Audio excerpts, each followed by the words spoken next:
경건의 생활이 무엇일까요? 하나님 앞에서 경건하게 살아가기 위한 우리의 경건의 생활은 과연 무엇일까요? 우리는요, 경건하게 하나님 앞에 살아가기 위해서 그 경건의 시간들을 하나님 앞에 드리며 살아갑니다. 지금 이 시간 우리가 이 새벽에 나와서 기도하는 것도요, 경건의 시간이죠.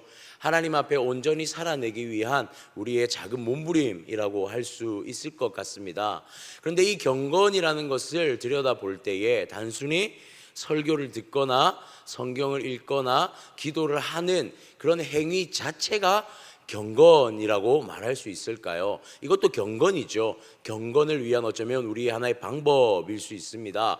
그런데 참된 경건이라고 한다면 우리의 이 경건의 시간들과 경건의 활동들을 통하여서 우리의 삶을 점검하고 나 자신을 하나님 앞에 돌이켜 보는 것, 내가 지금 하나님 앞에 어떤 상태로 이 신앙의 생활을 감당하고 있는지를 살펴볼 수 있는 것, 좀 엄밀히 따지면 나를 하나님 앞에서 나의 신앙의 상태와 나의 모습을 객관적으로 점검할 수 있는 것이 바로 경건의 생활, 경건의 활동이지 않을까라고 생각해 보게 됩니다. 우리는 이 경건의 시간들을 통해서 하나님 앞에 우리의 삶을 분명히 점검해 가야 할 필요가 있습니다. 왜냐하면 우리가 하나님 앞에 이 경건한 삶을 드리고 경건의 삶을 회복함을 통해서 하나님이 나를 사용하시게 되어지고, 나를 사용하심이 나 자신의 인생뿐만 아니라 한 공동체, 우리가 머물러 있는 영역에 하나님의 복음의 역사가 일어나기에 우리의 이 작은 경건의 생활과 활동들이 분명히 너무나 필요하고 중요하다는 것을 우리는 인지하게 되는 것이죠. 사랑하는 성도님들, 오늘 우리가 예레미야의 말씀을 보게 되는데요, 계속되는 말씀 가운데 하나님의 말씀이 이스라엘 백성에게 주어지지만 이스라엘 백성은 분명히 하나님의 백성임에도 불구하고 하나님의 음성에 귀를 기울이지 않고 있는 모습들이 계속해서 보여지게 됩니다. 그리고 특별히 오늘 말씀은요, 이 하나님의 음성 앞에 온전히 반응하지 못하는, 그와 반대되는 반응이 결국에는 결과적으로 드러나는 것을 오늘 말씀 가운데 보게 되더라는 것이죠. 오늘 이 새벽의 말씀을 통해서 다시 한번 우리의 영적인 상태가 어떠한지 좀 점검되어지는 시간이 되었으면 좋겠습니다. 42장의 말씀을 보니까 하나님은 애굽으로 계속해서 고집하면 바벨론의 칼들과 애굽까지 바벨론의 칼이 따라갈 것이라고 우리가 엊그제 보았던 42장의 말씀에 분명하게 기록하고 있습니다. 즉 애굽으로 가기를 선택하는, 애굽으로 가기를 원하는 그것은 결코 하나님의 뜻이 아닐 뿐더러 그 선택을 하게 될 경우에 오게 될 결과까지도 하나님은 계속해서 말씀해 주셨죠. 그러나 오늘 본문에 등장하는 이 아사랴와 요하나는 이러한 예언을 하는 예레미야를 향해서 강력하게 예레미야를 책망하고 또 예레미야의 이 예언에 대해서 반박하고 있는 것을 보게 됩니다. 2절 말씀 한번 볼까요? 호사야의 아들 아사랴와 가레야의 아들 요하난과 모든 오만한 자가 예레미야에게 말하기를, 내가 거짓을 말하는도다. 우리 하나님 여호와께서 너희는 애굽에서 살려고 그리로 가지 말라고 너를 보내어 말하게 하지 아니하셨느니라.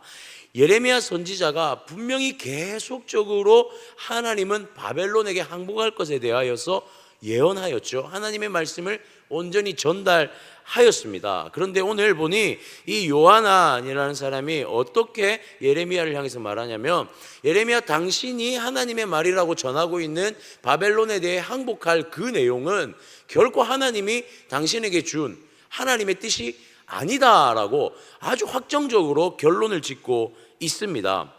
성경은요, 특별히 2절에 보니까 이들을 향하여서 어떤 자들이라고 말하고 있냐면 오만한 자라고 그렇게 표현하고 있습니다. 특정한 두 인물을 이야기하고 난 다음에 이들을 통틀어서 같은 뜻을 가지고 있는 자들을 오만한 자들이라고 분명하게 기록하고 있는 것이죠.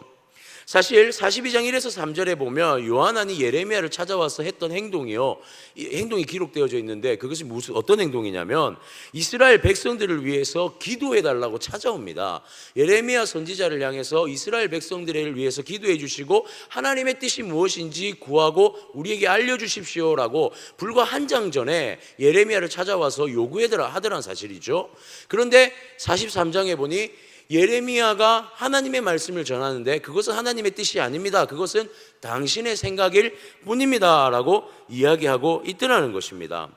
이 요한안의 행동이 어떻습니까? 마치 하나님 앞에 구하였던 탄원, 하나님의 뜻을 알기를 원하고 나아간 이 모든 행동이요, 사실은 거짓된 행동이라는 것이 오늘 이 요한안의 행동을 통해서 판명되고 드러나게 되는 것이죠. 하나님의 뜻을 구하는 것 같지만, 하나님의 뜻을 요구하는 것 같지만 결국에 그 마음에는 어떤 결정이 내려져 있습니까? 우리는 애굽으로 갈 것이라는 결정이 이미 내려져 있는 상태에서 하나님의 뜻을 구하는 것처럼 보여졌다는 것이죠. 그리고 하나님의 뜻이 전해지자, 하나님의 뜻이 예레미야 선지자를 통해서 전하여지자 그것은 하나님의 뜻이 아니다라는 스스로 결론을 내어버리는 그러한 오만함의 모습이 드러나고 있더라라는 사실입니다. 고집스러운 행동, 특히 어제 말씀에서는요, 이들의 행동을 고집스러운 행동이라고 그렇게 표현을 했는데요, 이 고집스러운 행동, 이것은 오만함의 오만함의 절정이라고 볼 수 있는 것이죠. 사랑하는 성도님들, 우리는요 이미 결정되어 있는 문제를 하나님 앞에 구할 때가 있습니다. 저희 마음에, 우리의 마음에 이미 나는 어떻게 할 것이다 라고 결정을 다 해놓은 상태에서 하나님께 마치 기도하는 행위로 나아갈 때가 있는 거예요. 이건 경건이 아닙니다. 우리가 이미 다 결정해놓고 하나님 앞에 나아가서 기도하는 행위는 그대로 하고 있는 거예요. 하나님의 뜻을 구하는 것 같이 하나님 앞에 기도하거나 예배의 생활은 우리가 그대로 행하며 살아갑니다. 그러나 나의 삶의 어떠한 결정에서는 언제나 내가 모든 것을 다 결정해 놓은 상태일 때가 있더라는 것이죠. 경건이라는 것의 오류가 무엇이냐면 나의 상태를 점검하지 않고 마치 경건이라는 것을 습관처럼 행동으로만 하게 되어지는 것, 이것은요 우리에게 어떤 결과를 가져오냐면 오만하고 교만한 마음의 상태, 오만하고 교만함의 결과를 가지고 올 때가 있더라라는 사실입니다. 오늘 요한안의 모습이 바로 그러한 모습이었다라는 사실이죠. 오만과 교만은요 고칠 수 없는 질병과도 같은 것입니다. 하나님의 뜻을 헤아릴 수 없게 하는 것이 오만과 교만이에요. 기도의 자리에 있다 할지라도요 우리의 마음속에 오만함과 교만함이 가득 차 있다면 그것은 기도가 아닙니다. 이미 결정되어져 있는 것은 기도가 아니라는 거예요. 마치 하나님 앞에 드리는 기도들이요 드리는 것 같지만 나의 교만과 오만을 감추기 위한 모습일 수 있더라라는 사실입니다. 이 오만이라는 것, 교만이라는 것은요 자신을 부정하기도 합니다. 그런데요 이것이 자신을 부정하는 정도로 끝나지 않는다는 게 문제예요. 교만한 사람 한 사람으로 인해서 어디까지 이 영적인 피해가 확장되어지냐면 이것이 공동체 전체의 영적인 피해로 확장될 수 있다는 것 또한 오늘 본문이 분명하게 보여주고 있습니다. 6절의 말씀 한번 볼까요? 5절과 6절을 한번 보겠습니다. 가레의 아들 요하난과 모든 군지휘관이 유다의 남은 자 곧 쫓겨났던 여러 나라 가운데서 유다 땅에 살려하여 돌아온 자 곧 남자와 여자와 유아와 왕의 딸들과 사령관 느부사라딘이 사반의 손자 아이김의 아들 그다레에게 맡겨둔 모든 사람과 또한 선지자 예레미야와 네리야의 아들 바룩을 거느리고 7절에 보니 다 애굽으로 데리고 갔다라고 말하고 있어요. 그러니까 자신이 하나님 앞에 구했죠. 하나님 앞에 기도를 구했습니다. 예레미야 선지자에게. 그러나 예레미야 선지자는요 애굽으로 가지 말라고 하나님의 뜻을 전합니다. 그러자 뭐라고 하냐면 그건 하나님의 뜻이 아닙니다 라고 말하고 모든 이스라엘 유다의 백성들을 끌고 애굽으로 이동을 해버리는 거예요. 군 지휘관들을 데리고 잘못된 선택을 오만과 교만의 선택을 감행해버리는 결과까지 일어나게 되더라는 것입니다. 한 사람의 그 잘못된 생각과 판단, 그 교만에서 나온 잘못된 생각과 판단이 어디로 확장되어지냐면 온 유다 땅에 하나님 앞에 돌아오기로 결정하고 왔던 자들까지도 다 모아서 애굽으로 가버리게 되는, 하나님이 원치 않는 곳으로 향하게 되는 공동체 전체의 위기로 오게 되는 것을 보게 되어지더라는 것이죠. 그렇습니다.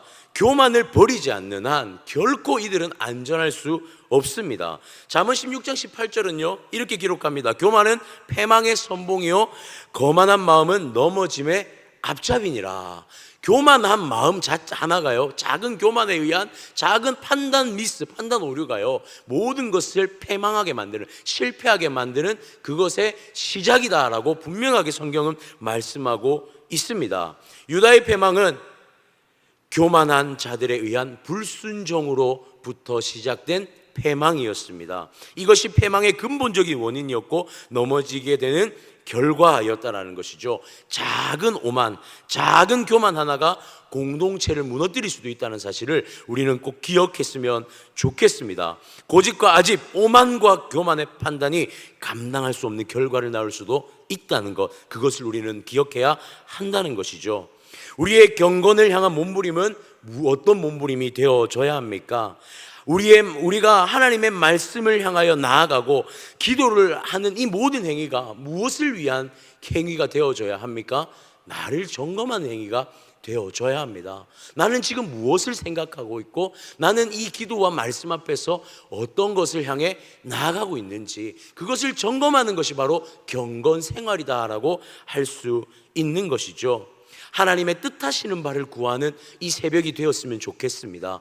우리의 기도의 자리가요, 하나님의 뜻을 알고 나의 상태를 하나님 앞에 온전히 점검되어져 내어드리는 그러한 우리의 경건의 시간들이, 삶들이 되어지기를 주님의 이름으로 축복합니다. 한 가지만 더 살펴볼 텐데요, 애굽 땅으로 이들이 이주하게 되어집니다. 어찌 보면 강압적 이주였죠. 애굽 땅 다바네스로 이주하게 된 유다 백성들, 애굽 땅에서 하나님의 말씀이 다시 한번 예레미야 선지자에게 주어지는 것을 보게 됩니다. 9절 말씀 한번 볼까요? 너는 유다 사람의 눈앞에서 내 손으로 큰 돌 여러 개를 가져다가 다바네스에 있는 바로의 궁전 대문에 벽돌로 쌓은 축대의 진흙으로 감추라. 하나님께서요 예레미야 선지자에게 한 가지 명령을 내리십니다. 큰 돌들을 가져와서 다바네스 도시 궁전 축대, 그러니까 다바네스 궁전 문 앞에 기둥 옆에다가 그 땅을 파고 이 돌을 묻으라고 말하고 있습니다. 그리고 이 돌이 보이지 않도록 진흙으로 다 덮으라고 명령하고 있습니다. 자, 이것이 어떤 의미일까요? 10절을 볼까요? 그리고 너는 그들에게 말하기를 만군의 여호와 이스라엘의 하나님께서 이와 같이 말씀하시되 보라, 내가 내 종 바벨론의 느부갓네살 왕을 불러오리니 그가 그의 왕자를 내가 감추게 한 이 돌들 위에 놓고 또 그 화려한 큰 장막을 그 위에 치리라. 마치 예레미야 선지자에게 어떤 표시를 하라고 하는 것 같아요. 그 자리에 어떤 일이 일어날 것인지에 대해서 그 자리에 표시를 해놓으라고 하는데요, 이것을 유다 백성들이 다 보는 앞에서 이러한 행위를 하라고 하나님이 예언을 하고 있습니다. 사실 애굽 전체가 멸망하는 것은 아닙니다. 그러나 하나님 뭐라고 말씀하시냐면 이 다바네스 그들이 이주한 다바네스에 바벨론 느부갓네살 왕을 하나님이 직접 불러들여서 이곳에 느부갓네살 왕의 천막, 장막이 지어지게 할 것이다 라고, 이곳에 느부갓네살 왕의 전쟁으로 인해서 함락되게 될 것이다 라는 것을, 그리고 애굽 땅에 멸망의 피해가 올 것이다 라는 것을 예언하고 있고, 애굽 또한 그 징계의 대상이 될 것이라고 말씀하고 있는 것이죠. 물론 애굽 전체가 멸망하지는 않습니다. 그러나 바로의 궁전이 있는 이 다바네스, 그리고 이스라엘 유다 백성들이 이주하였던 이 다바네스만큼은 하나님이 철저하게 무너뜨려 버리실 것에 대하여서 예언하고 있는 것이죠. 하나님은요, 하나님의 하나님 되심을요 무엇으로 드러내시냐면, 이들의 잘못된 오판된 선택으로 인해서 하나님은 무엇을 드러내시냐면 심판으로 하나님 되심을 나타내겠다 말씀하고 있으신 거죠. 하나님이요, 하나님의 하나님됨을 내가 분명히 너희들에게 보여줄 것이다 라고 말씀하고 있는 것입니다. 계속해서 이스라엘 백성들, 유다 백성들에게 애굽으로 가지 말 것에 대하여서 끝까지 하나님께서 그들 가운데 기회를 주셨음에도 그들은 결국 다바네스로 향하였죠. 그 결과가 어떻게 될 것인가를 분명하게 보여주고 있다라는 사실이죠. 하나님을 떠난 백성에게 남는 것은 고난과 멸망, 심판밖에 없습니다. 아무리 강대한 애굽이라 할지라도요, 절대로 하나님을 떠난 유다 백성을 보호해 주지 못합니다.